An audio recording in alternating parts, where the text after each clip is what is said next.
Today on Monkey Life. The next stage of lemur introductions keeps the primate care staff on their toes. Hey. Stop. Okay. Gibbons, Kim and Tien head back to their familiar stomping ground. I think they'll just be happy to get out of the crate. That second we open that slide, they're going to shoot right into the house.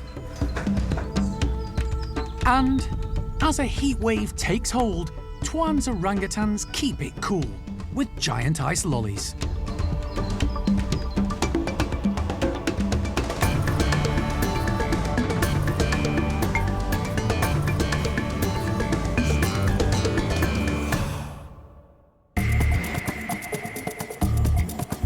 Monkey World in Dorset, buried deep in the English countryside, is the largest sanctuary of its kind on the planet.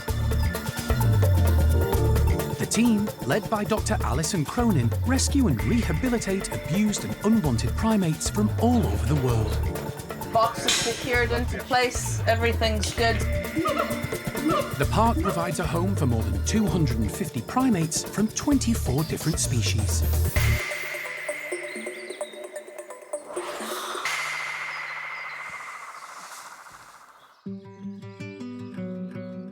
It's a big day at Malagasy as lemur introductions progress to the next level.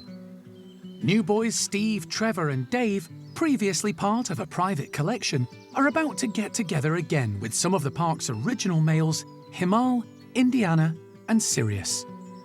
The two groups have already undergone weeks of carefully planned introductions on neutral terrain. But this time, they're going to be meeting in the large caged space in the Malagasy forest. This area is the old boys' territory, which means sparks could fly. For the last 2 days, the two groups have been living next door to each other, with mesh between them. Today, that barrier's being opened. Just the fact that Indiana, Sirius and Hamal are back in their own territory can make a big difference on how they're going to interact with the three other boys. The initial introduction, we didn't have any actual any physical aggression, any fights. There was just a little bit displacing. So if we see a little bit more of that, then that's fine. We just hopefully won't see any actual physical aggression. Sharon uses a scatter feed to try to distract the lemurs when the slide is opened. The team have come prepared if things get out of hand. Right, ready when you are. No problem. But Indiana's not easy to distract. He's keen to assert his dominance, and it's not long before he's through to the other side, making a beeline for Trev. Oh, hey. Stop. Okay, so we got Trev and Indy. Sharon's ready and waiting, but it's more posturing than aggression. Although Indiana's making a point, this is still his territory, and he wants to be seen as the boss. Sharon and Lee have their work cut out keeping an eye on all 6 lemurs, ready to diffuse any tension. However, the 3 new boys are relaxed and content enough to eat. But once they've had their fill, they begin scent marking. It's a non-aggressive attempt at dominance, as they assess how far they can push their luck and potentially gain authority. It's just always just a constant sort of thing with them, so we kind of want to see them relax a little bit more, because as long as they're doing that, our old boys are seeing that as a constant challenge. So if they can just calm down a little bit, then our boys can stop feeling so threatened, and then hopefully we'll get everybody just to start to settle a little bit. The 6 may all be together, but their interaction is minimal. Unsurprisingly, they're keeping close to their friends and allies. Sharon doesn't want the introduction to go on too long. Yeah, you don't want to overdo it. You want to try and keep things as positive as you can. So letting them meet each other, suss each other out again a little bit, and then have a little bit of time just to relax, and then we'll go again, and little and often, until we start to see some positive interactions between them. Sharon now has to split the 6 back into their trios and separate them off again. They'll all have another chance to get to know each other later in the week.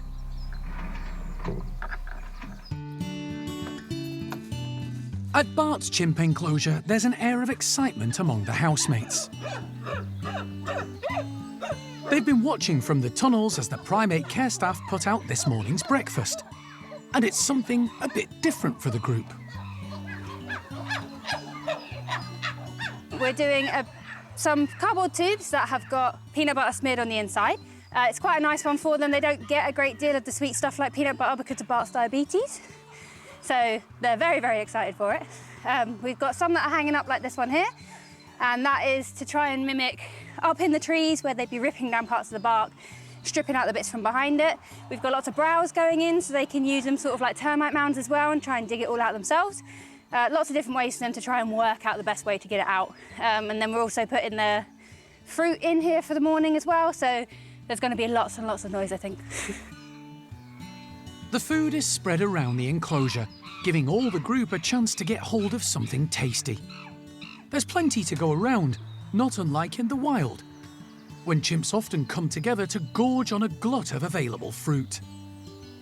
So we always try to make sure that we put out enough so that everyone can get a bit of something. Even if they don't get a large amount, they'll still get a little bit and be able to try it. We gave them a nice variety, so they had the tubes, they've got the browse, they also had their breakfast put out there as well. So that should keep them busy for quite a while, I think.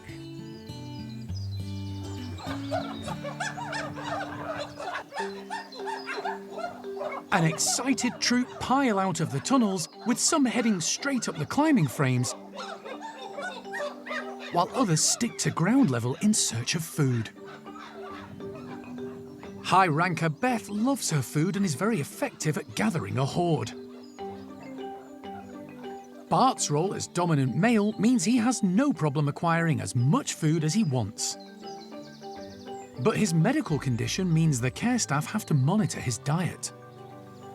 Because of Bart's diabetes, we have to be careful of the sugars and all the carbs that go into there. We need to keep him nice and level, and where he's dominant, if you give some of the others something nice, he's going to end up getting it because he'll go and get it from them even if you're not giving him any. So it is quite rare for them to get something nice like a lot of peanut butter smeared. We usually give them small bits here and there, or they might get a nice nut scatter or something, but something like this is a nice treat. Bart's big sister Eddie is also getting stuck in.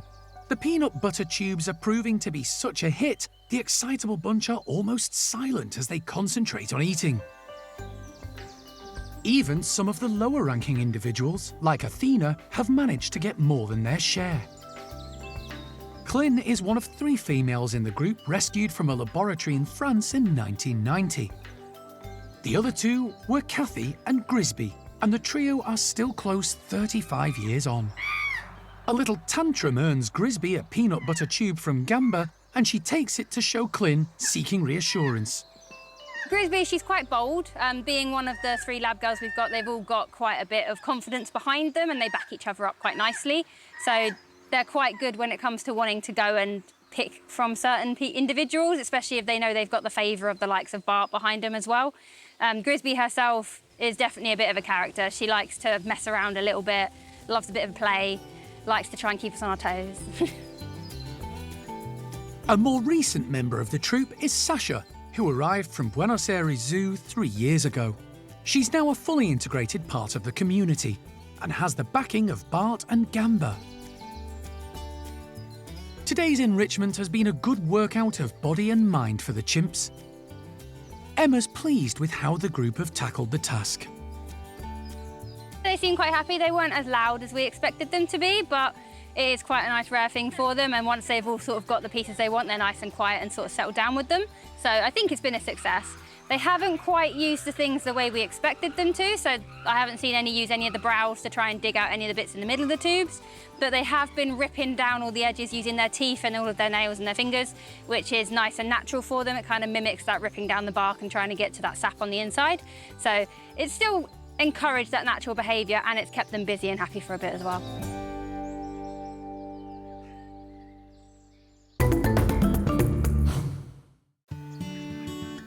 The park's pair of female Tamarins, Cotton-top Mo and Red-bellied Red, are in for a treat today. Raisins are a big favourite, and they're being served up stuffed into pine cones. Primate care staff member Roisin is hanging the delicacy all around the enclosure. As with all the enrichment the park's primates receive, there's a good reason behind today's offering. Especially in captivity, it's really important for these guys to have that kind of natural stimulus of actually foraging for food rather than it just being sitting there in a bowl. They actually have to use their cognitive brain and actually work for things. They recently moved from the marmoset complex and are enjoying the wonderful natural planting in their new enclosure. They normally have breakfast indoors, but with the sun shining, Roisin is keen to encourage them out.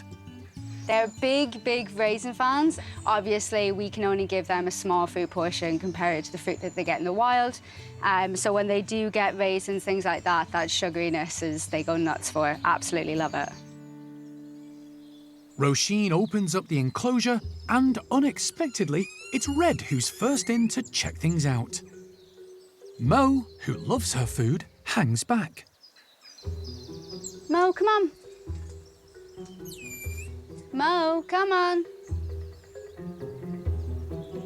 Curiosity eventually gets the better of her, and both Tamarins start to examine the pine cones.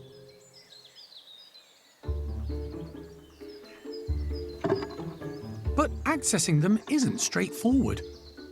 The pine cones are dangling on strings and constantly moving around.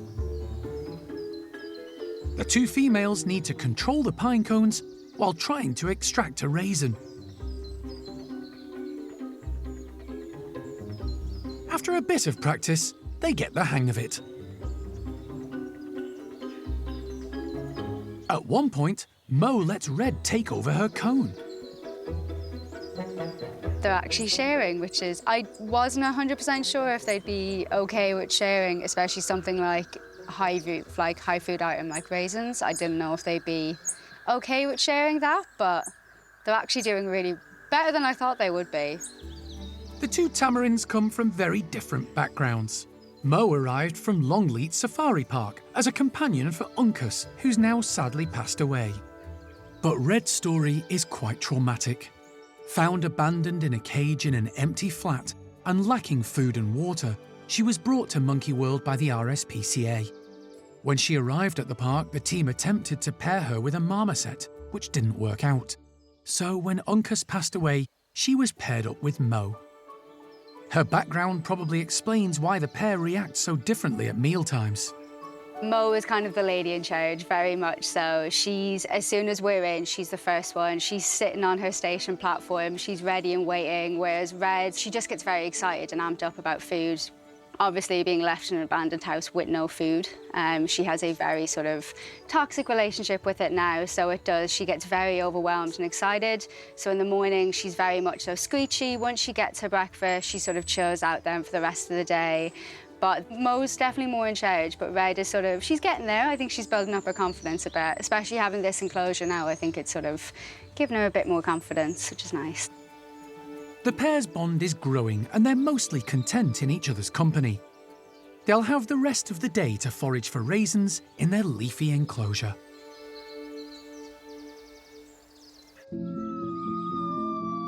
It's been a few months since golden-cheeked gibbons Kim and Tien moved into the main gibbon house while essential maintenance work was carried out on their own house and enclosure.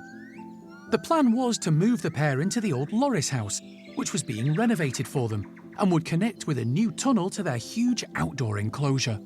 But the team hit a few snags along the way, and in the meantime have come up with Plan B.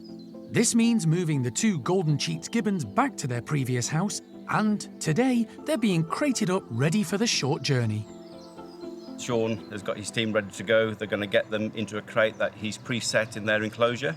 They've been going into that, so fingers crossed on the move today. They go into it and then we can get them down there, get them settled, and then potentially, hopefully tomorrow, let them back out into their enclosure.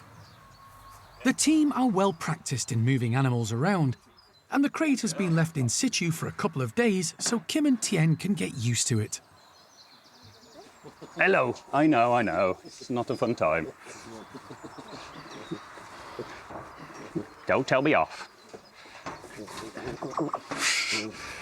Right. Kim.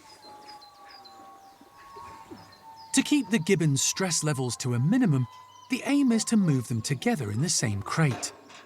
Kim and Tien are a very close pair and don't like to be separated. Now. Good. The trust built up with the care staff aids the process, and it doesn't take long to secure them both together.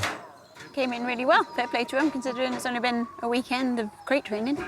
So we're just going to get them down, load it on the buggy and get them down to the house.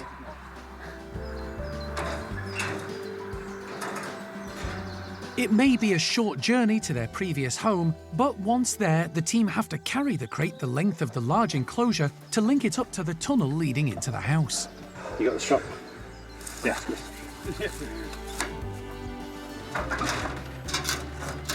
I think they'll just be happy to get out the crate. That second we open that slide, they're going to shoot right into the house. Nice and slow on the slides. Kim and Tien seem ecstatic to be home and head straight in.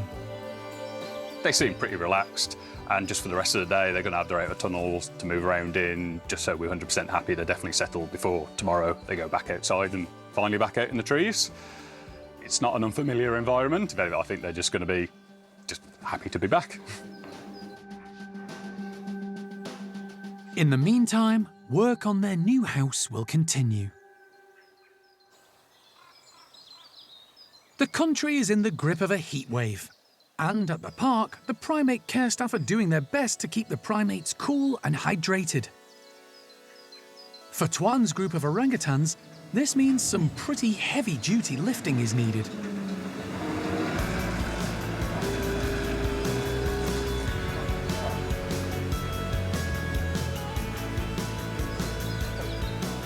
The team have made huge ice lollies frozen in large containers, and now need the help of the maintenance team to lift them into place.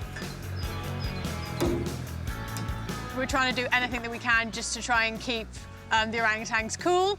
So one of the best things we can do is give them ice lollies. So frozen juice, it's sugar-free, and then we just put a few extra nice bits in it as well to give them a bit of motivation, so things like nuts, dried fruit. There's actually some frozen fruit within the ice lollies as well, but also to get them moving. Obviously it's hot, so we don't want them to, exert a lot of energy, but it is a constant battle for us to get them off the ground and moving. So we've combined the two, so we've got nice big ice lollies, which is a real treat for them, and they're off the ground. It's a huge task that needs careful thought and consideration. That'll be all right? Yeah, when you do the next one, can you attach it to the hosing, because otherwise they'll just slide it along? We're going to attach that one to the Okay, cool.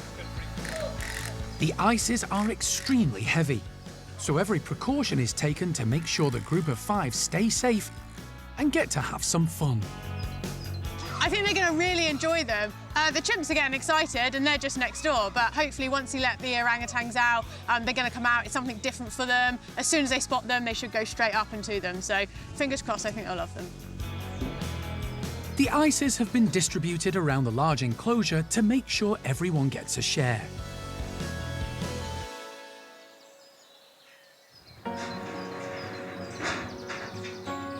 With everything set, Roro is first out. She's one of 4 females in the group headed up by male Tuan. Ame, estimated to be 31 years old, is the oldest lady of the 4. She was the original matriarch of the nursery group and helped raise many of the youngsters there. Orangutans are the largest arboreal mammal, and she's easily able to stand on tiptoes, holding the giant ice lolly steady as she eats. Lucky's on a mission today, constantly moving the other females away from the ice lollies. She's the bossiest in the troop and determined to be Tuan's favourite lady.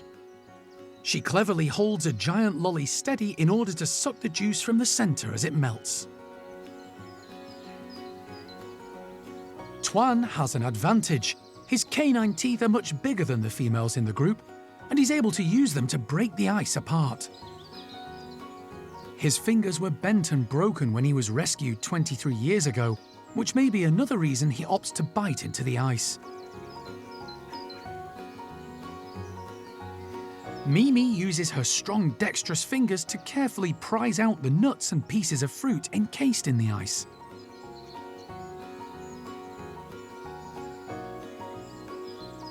After a few rocky months, the group are back together as one.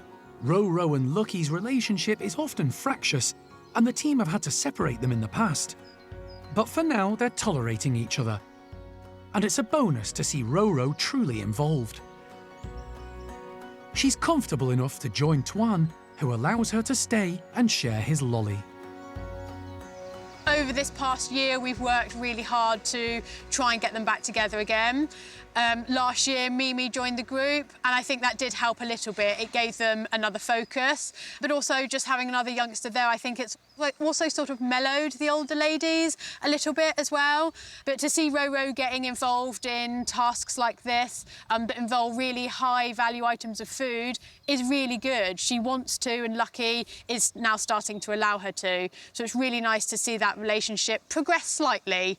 You know, they still have their moments where they don't get on quite so much, but we're getting there, so we're heading in the right direction. The introduction of Mimi a few months ago has definitely helped unify the group. Mimi has settled in well, although it's been a big step from the nursery to an all-adult group. She's had to learn the politics that come with it, including living with a huge male. Twan's excitement has sort of deteriorated a little bit. Mimi has accepted that actually he's not so bad, and he is really gentle with all of his ladies.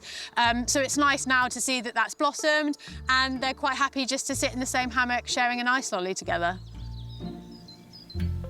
The suspended ice lollies have done their job, motivating the orangutans to get moving and clamber up to reach them. Even Twan, who weighs in at 80 kilograms and will only climb when he has to, has scaled the heights. The ice lollies with Twan's group are an absolute hit. We've achieved everything that we've wanted to. They're still all up and frozen. We thought that they were actually going to defrost fairly quickly, but they haven't. So that's really great. And yeah, we've got them all moving. We've managed to give them the ice lollies, which is helping to cool them down, keep them nice and busy. Everybody's got involved, which is really, really nice. I'm so pleased. It has been quite a task to achieve it. It's a big thing to do. You know, involving the maintenance team, it is quite a lot, but I'm really pleased. It's done exactly what we wanted it to, and the animals are really happy, so that's all we want at the end of the day.